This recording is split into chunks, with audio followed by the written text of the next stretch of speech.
the experts as being key player in this world of contemporary art, the other museums follow suit. And that happened to Jim. War and politics, they both weighed heavily on James Gill and continued to influence his work. I was becoming very upset with the idea that we're all political prisoners. In other words, you are a prisoner to whatever political system you're born into. Now, even though we have a very easy one, we were born into this political system, and we are kind of prisoners to this one.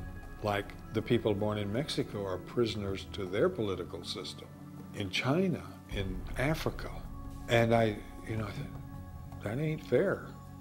Well, life's not fair, But this idea of political prisoner, and I did a whole series of paintings.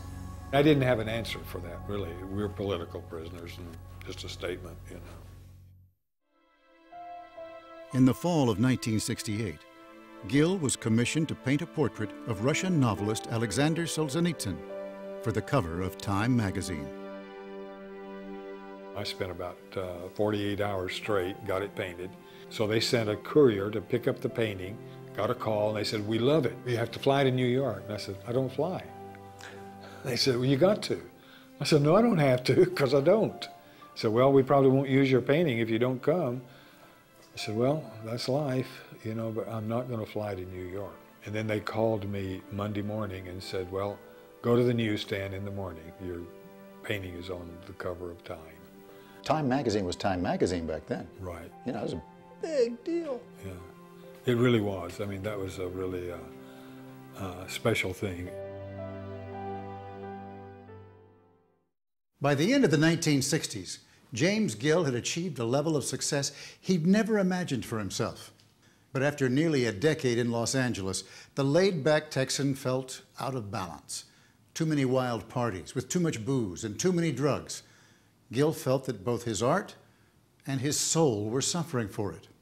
So in 1970, at the height of his career, Gill decided to leave the city that had catapulted him to national and international acclaim. I think the fast lane at a certain point did him in. So I think psychologically he needed to move away from it. He just literally dropped out of the art world. Had a garage sale, sold his paintings, which infuriated, of course, Felix Landau, who had been supporting him all these years. I mean, Jim just hit a wall and said, "That's it, I'm out of here."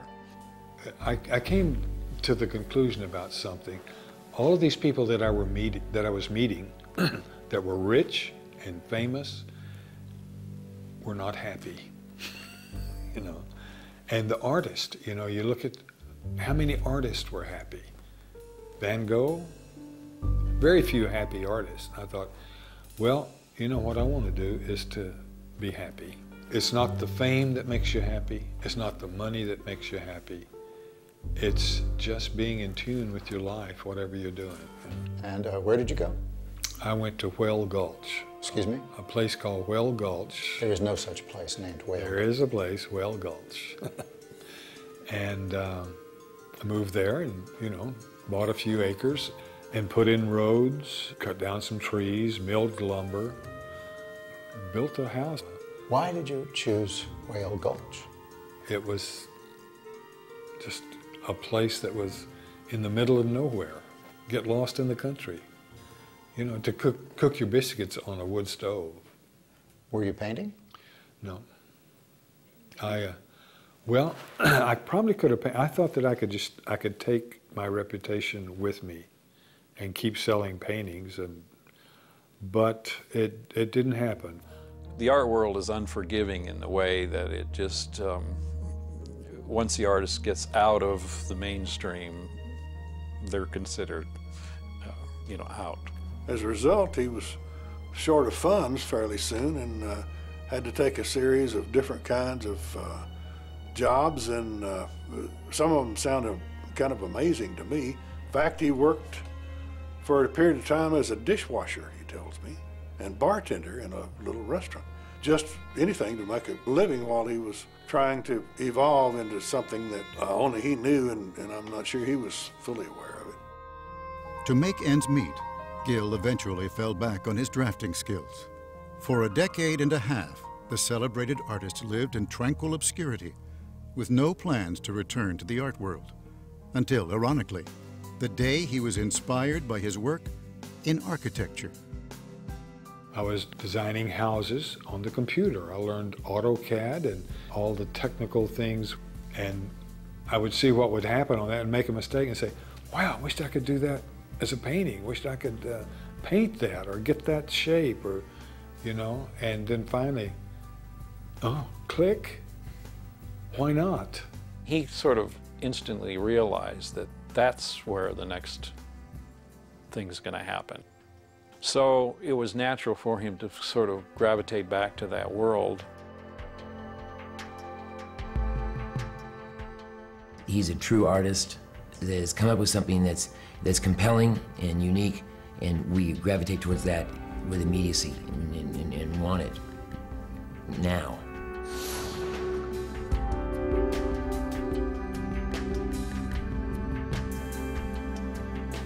So then when I started doing these paintings with this process, I remembered back when Andy Warhol had done the silkscreen thing, and I remember saying, wish I'd have done that, because that's really a neat process.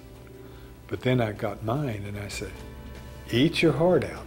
I've got a process that is better than any of them.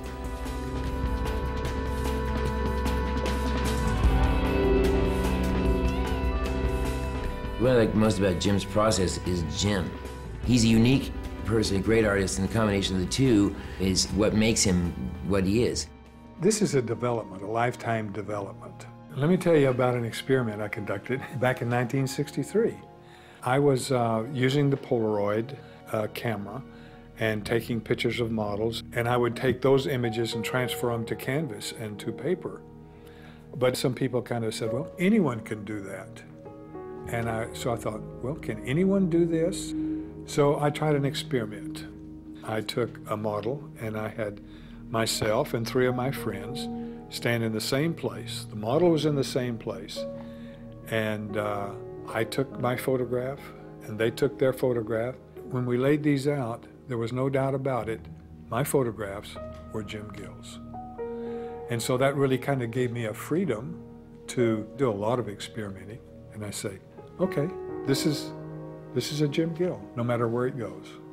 I love that he's given himself permission to do whatever the hell he wants to. It's not pop art, and he knows probably very well that the pop art movement doesn't exist anymore. It's over. So what he's doing today is he's free.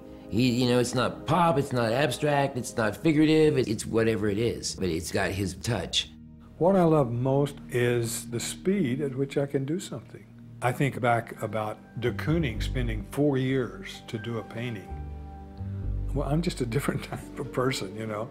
I like to spend 1 day doing a painting, or doing a painting within 2 or 3 days, and then it's over because I'm already gone on another painting. I had a lot of catch-up to do. I had 20 years catch-up. He's rather prolific, and he can create, a painting a day or whatever. People say, how is it worth $1 million when it only took you 1 day to create it? So no, it didn't. His answer is 70 years.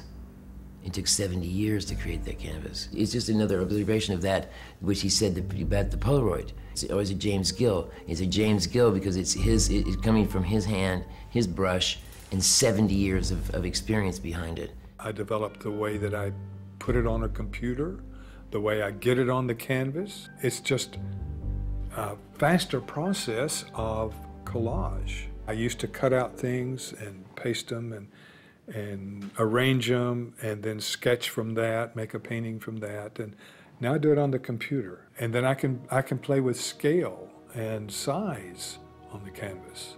And then at that point, I put my medium on top of that, which sucks the color into the medium. Then there's a step of overpainting that, changing, accepting. So, I mean, it's pretty fast doing it that way. But sometimes I think about what if I were a carpenter and I was still using a handsaw and a hammer. Technology's changed. And I've always kind of been on the edge of technology. He'll be met with criticism like every great artist is, no matter what. And so his work today, everyone will compare it to, because this is what we do. We compare it to the work that you became famous for. Anyone who did something new and different, experiences this criticism, because we don't want you to change. Don't do that on us. So I believe his work today is every bit as substantial, if not more, than his work when he's most known for, which was pop art.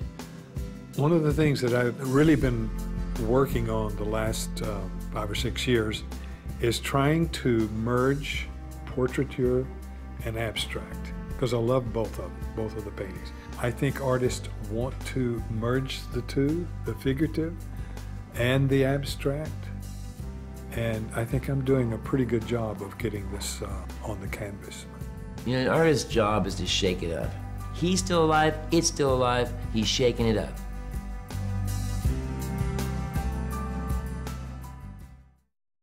In the 44 years that James Gill had been away from San Angelo, the small town had grown up.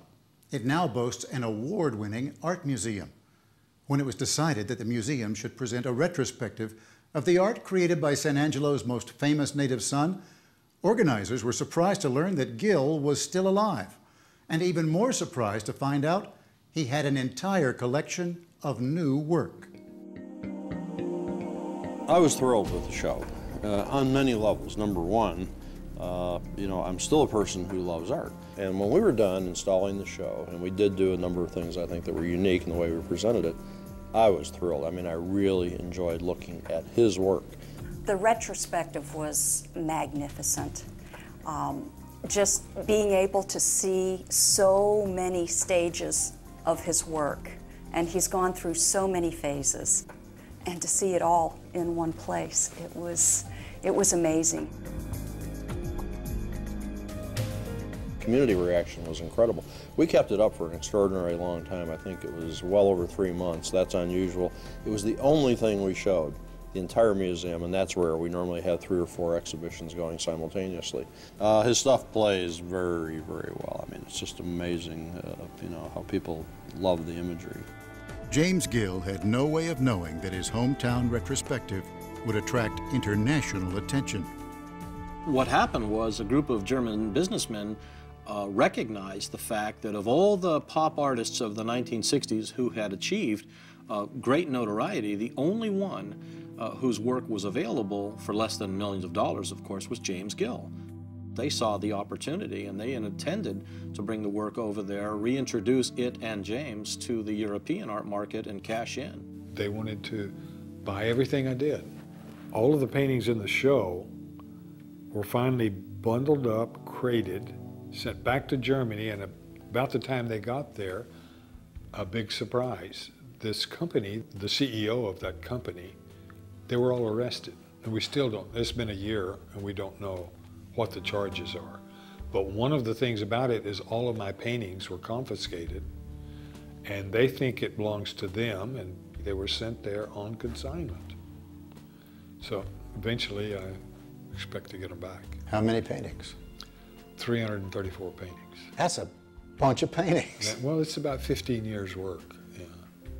They belong to James Gill, and so we are going to do everything in our power to help him go and retrieve those paintings, and if we succeed, we are going to see to it that those paintings are put on exhibit here in the United States where everybody can enjoy them. Shortly after his retrospective at the museum closed, James Gill decided to leave California and move back to San Angelo. Well, Jim Gill belongs in San Angelo. He's a San Angelo boy. Since he's gotten back here, he's adopted the sort of Western wear that we all wore in high school. You know, that photo of you with the rodeo club in high school, you and Jimmy Kruger and all those guys, you're dressed exactly like you are right now. Jim just fit right in with that, and that's what he wears now. That's his persona. We're glad to have him. He's our hero, our VIP, so to speak. Gill has now taken up residence in one of San Angelo's long-time landmarks.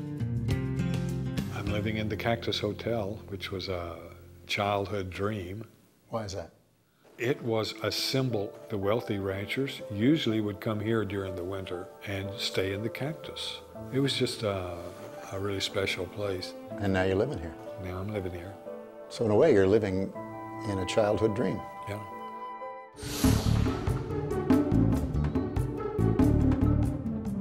I'm very pleased with the new work, and it hasn't been seen much yet, but I think it definitely will be. It captures a sense of popular culture. It doesn't just render it in a flat way. His sense of color, his sense of a subject, his ability to render, to draw, his sensitivity to color and to design is very strong, and I think that's why he's important.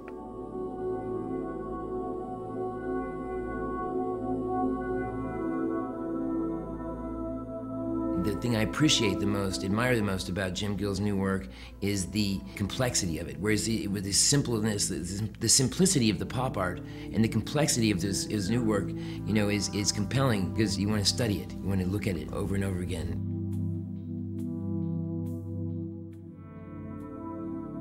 Here you are at your peak in the old days. And now, same productivity, but very different work. So tell me about that transformation and the kind of work that you're doing now. I had searched for the truth, you know, political prisoners and so forth. So now I just, you know, I deal with kind of beauty and beautiful things. I love the colors and the shapes and women's faces and collage, and now it's just creating. So is it fair to say that in a way you've become freed? That you're not attached to ideas, and therefore your images, your colors, your sense of shape, of line, can rise to the front. It can go anywhere. There are no rules to what's on that canvas. Now before, when you're a political commentator, you know, then you're trying to tell a story or get something across. Now I am just trying to blow my mind and anyone else that wants to look at it, you know.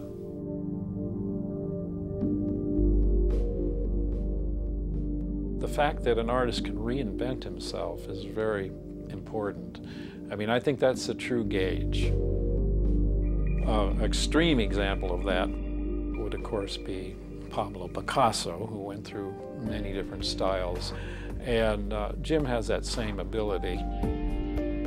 It is that ability to take a subject and put an emotional and stylistic stamp upon that image. And Jim Gill's been able to do that several different ways.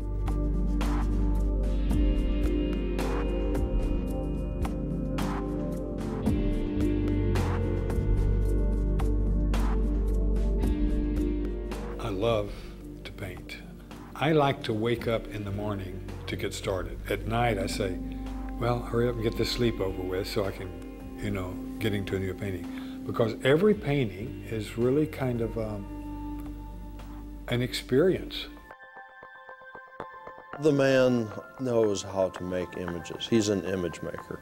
And all the artists that I've known in my lifetime who were the real deal are people who were just fanatical about making their art. He is. That's why I think so much of his life and his image making is in the future, not the past. With the reemergence of his new work, and he'll certainly become better known and rediscovered, which the art world also loves to do. They love to rediscover people, and Jim's a classic case of an artist that should and will be rediscovered. If James Gill had not abandoned his work in the 70s, his price points would be much higher now. They'd be more in line with the Rauschenberg, Rosenquist, or David Hockney, for example. I believe that the art world lost something when he stopped painting. But he came back. He'll probably be painting for another 20 or 30 years. Thank God. We now will have 20 or 30 years of Jim Gill's paintings. My husband and I are both passionate collectors of Jim's art. I think we view each painting in a different way. We each get something different out of each of those paintings. All the paintings we have because we just really love something about, you know, each painting and how it makes us feel.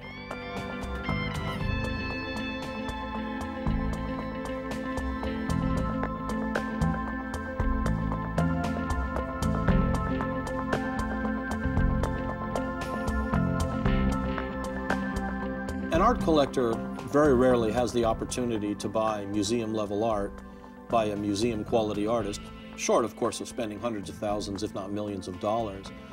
Now, with James Gill's reemergence, collectors will have that opportunity.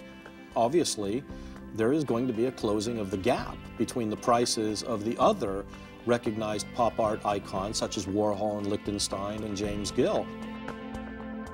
While others predict big things for James Gill, he says he's just happy to be back in San Angelo, doing what he loves. So Jim Gill has come home. Yeah, definitely. Period. Period. Yeah.